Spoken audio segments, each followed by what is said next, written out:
नमस्कार दोस्तों, स्वागत है आपका हमारे चैनल पर। आज हम बात करने वाले हैं मिथुन राशि जेमिनी के अप्रैल 2026 राशिफल के बारे में। इस वीडियो में हम जानेंगे आपका स्वास्थ्य कैसा रहेगा, धन की स्थिति कैसी रहेगी, परिवार, संतान, नौकरी, व्यापार, प्रेम और वैवाहिक जीवन में क्या बदलाव आएंगे। अप्रैल 2026 में कई बड़े ग्रह परिवर्तन हो रहे हैं। शुक्र का गोचर, सूर्य का परिवर्तन, मंगल और बुध की स्थिति जो आपके जीवन पर गहरा प्रभाव डालेंगे। तो वीडियो को अंत तक जरूर देखें, क्योंकि अंत में हम आपको बताएंगे कुछ सटीक उपाय। तो बात करें यदि ग्रह स्थिति की, तो अभी की स्थिति ऐसी है कि आपके नवम भाव में राहु, मंगल और बुध है। दसम भाव में सूर्य और शनि है। एकादश भाव में शुक्र हैं और लग्न में देवगुरु बृहस्पति। तृतीय भाव में देखा जाए तो केतु महाराज हैं और चतुर्थ में चंद्रमा। बृहस्पति मार्गी हो चुके हैं। यह एक अच्छी स्थिति है, इससे आपको लाभ जरूर मिलेगा। शुक्र का यहाँ होना भी आपके लिए अच्छी स्थिति का निर्माण कर रहा है। बात करें यदि बात करें यदि इस महीने के ग्रह परिवर्तन की, तो शुक्र 19 अप्रैल को 12वें भाग में आ जाएंगे, यानी ये अपने स्वराशि में आएंगे। सूर्य 14 अप्रैल को राशि परिवर्तन करके लाभ भाव में आएंगे। मंगल भी 2 अप्रैल को राशि परिवर्तन करेंगे और आपके करियर के भाव में आ जाएंगे।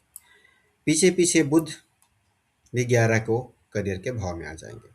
मंगल जब यहाँ से मूव करेंगे तो यहाँ पर जो अंगारक योग बना हुआ है भाग्य भाव में, वो टूट जाएगा और ये एक अच्छी स्थिति के निर्माण करेंगे। साथ ही यहाँ पर मंगल दिग्बली होते हैं, यानी कि करियर में इस महीने लाभ अवश्य होगा।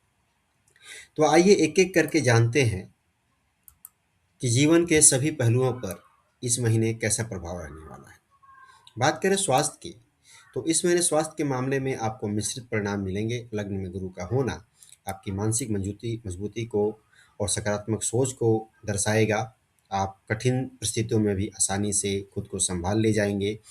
लेकिन छठवें भाव के स्वामी की स्थिति और नवें भाव में मंगल, बुध, राहु का प्रभाव आपको कभी कभार तनाव, सिर दर्द और अनियमित दिनचर्या की ओर ले जा सकता है। खासकर आपको नींद, पाचन और मानसिक शांति पर विशेष ध्यान देना होगा। योग, ध्यान और सुबह की सैर आपके लिए बहुत लाभकारी होगी, क्योंकि जब यहाँ के स्वामी मंगल दसम भाव में आएंगे और ये यहाँ पर सूर्य और शनि के साथ में रहेंगे, तब आपको करियर को लेकर के थोड़े तनावपूर्ण स्थितियों का सामना करना पड़ेगा। आपके एनर्जी बहुत ज़्यादा हाई रहेगी, परंतु उसे संभाल कर रखना होगा, अन्यथा आप खुद के लिए नुकसान या समस्याएं उत्पन्न कर सकते हैं। बात करते हैं धन की, तो आर्थिक दृष्टि से यह महीना धीरे धीरे सुधार लेकर आएगा। गुरु लग्न में है, इससे आपको नए अवसर मिलेंगे, आपकी सोच का विस्तार होगा। 11वें भाव पर शनि की दृष्टि 11वें भाव माफ कीजिए 11वें भाव में आपके शुक्र हैं और यहाँ पर जब सूर्य आएंगे तो यह आपको स्थिर लाभ की तरफ लेकर जाएंगे। या आपको सरकार से लाभ हो सकता है, आपको अपने बॉस की तरफ से लाभ देखने को मिलेगा। तो ये जो समय है, यह एक अच्छा समय का निर्माण होगा। इस समय निवेश लेकिन सोच समझ कर कीजिएगा, क्योंकि पंचम भाव के जो स्वामी हैं शुक्र, ये चले जाएंगे द्वादश भाव में और ये भाव खर्चों का होता है, तो खर्चे आपके बढ़ जाएंगे।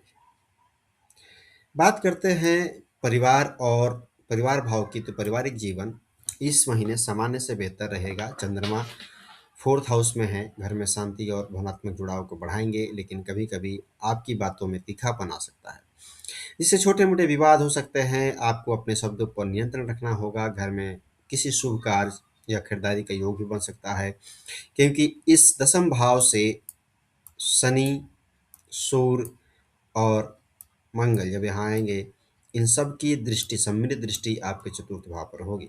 यह एक बहुत ही महत्वपूर्ण योग का निर्माण करेंगे, जिससे कि आपके घर में रिनोवेशन का कार्य हो सकता है। आप यदि नया घर खरीदना चाहते हैं तो उसके भी संयोग बनेंगे। यदि आप नई गाड़ी लेना चाहते हैं तो उसके भी संयोग बनेंगे, तो यह एक बहुत अच्छी स्थिति का निर्माण होगा। बात करते हैं आपके संतान भाव की।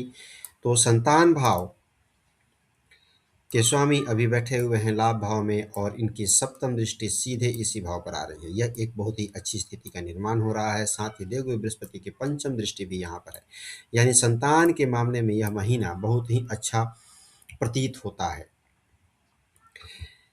यदि आपके बच्चे हैं तो उनकी पढ़ाई और करियर में प्रगति देखने को मिलेगी। जो लोग संतान की योजना बना रहे हैं उनके लिए समय अनुकूल है। आप कोशिश कीजिए, आपको गुड न्यूज़ जल्दी ही मिल सकता है।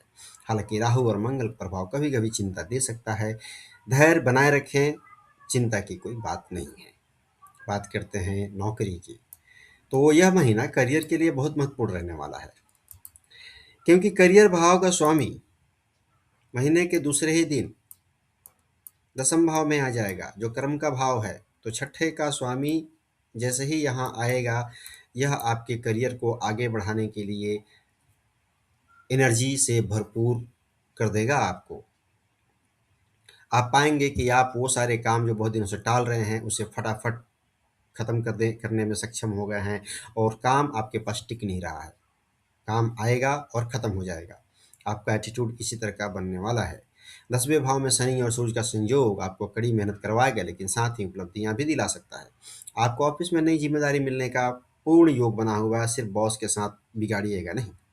प्रमोशन या पहचान मिलने के भी योग बन रहे हैं, लेकिन देरी के साथ। शनि आपको अनुशासन सिखाएगा और सूर्य आपको नेतृत्व देगा।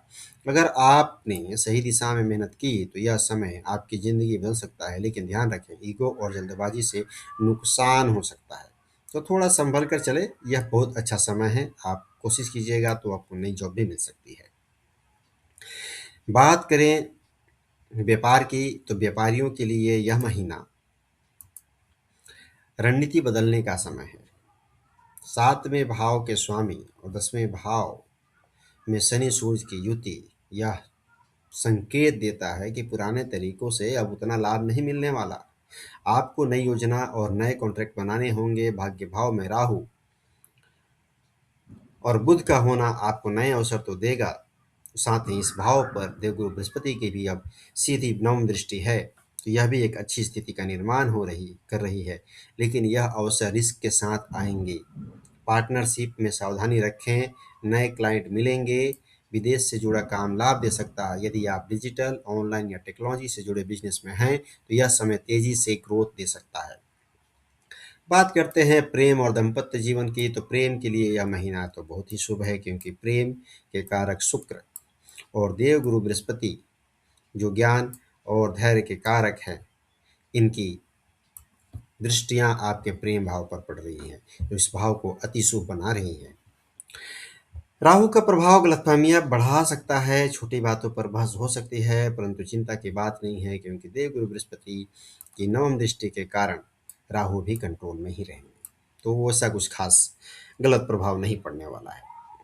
संचार की कमी रिश्ते को प्रभावित कर सकती है। विवाहित लोगों के लिए समय सामान्य रहेगा, लेकिन आपको अपने पार्टनर की भावनाओं को समझना पड़ेगा। विवाहित लोगों के लिए खास करके बृहस्पति की दृष्टि, सप्तम दृष्टि सीधी अपने स्व गृह पर पड़ रही है, तो इस भाव को वो अति शुभ बना रहे हैं।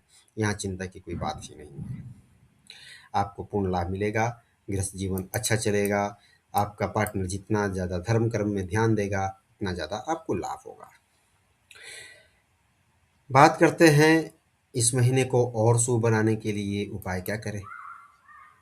तो बुधवार को हरे वस्त्र पहने, भगवान गणेश जी की पूजा करें, ओम बम बुधाय नमः मंत्र का जप करें और गाय को हरा चारा खिलाएं। जरूरतमंद को हरी दाल दान करें, इससे आपको लाभ होगा। यदि आपको यह वीडियो पसंद आया हो तो इसे लाइक और शेयर करना ना भूलें। यदि आप चैनल पर नए हैं तो सब्सक्राइब जरूर करें। इस वीडियो में इतना ही। आपका आने वाला महीना मंगलमय हो, यही कामना है। ओम नमः शिवाय।